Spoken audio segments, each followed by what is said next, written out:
نحمده ونصلي على رسوله الكريم اما بعد فاعوذ باللہ من الشیطان الرجیم بسم اللہ الرحمن الرحیم۔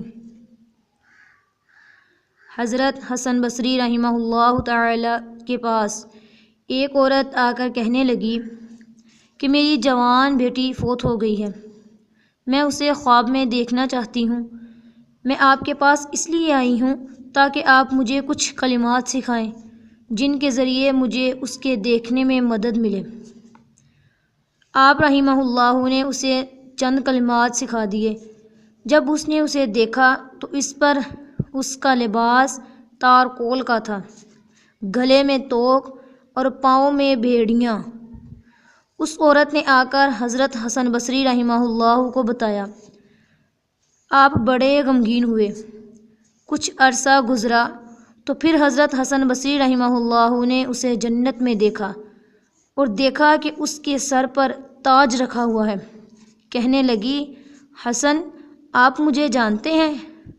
میں اس عورت کی بیٹی ہوں جو آپ کے پاس آئی تھی اور اس نے آپ سے فلاں فلاں بات کی تھی۔ حضرت حسن بصری رحمہ اللہ نے فرمایا کہ تم اس مقام تک کیسے پہنچی جو مجھے نظر آ رہا ہے؟ اس نے کہا، ہمارے پاس سے ایک شخص گزرا جس نے صرف ایک بار درود پڑھا اور اس قبرستان میں 550 انسان عذاب میں گرفتار تھے۔ اعلان ہوا کہ اس شخص کے درود کی برکت کی وجہ سے ان لوگوں سے عذاب ہٹا لو۔ تو میری بہنوں، نبی پاک صلی اللہ علیہ وسلم پر ایک شخص کے درود بھیجنے کی وجہ سے ان لوگوں کو مغفرت مل گئی۔ تو جو عورت 50 سال سے یا 60 سال سے آپ صلی اللہ علیہ وسلم پر درود بھیجتی رہی ہوگی تو کیا قیامت کے دن اسے آپ صلی اللہ علیہ وسلم کی شفاعت نصیب نہیں ہوگی؟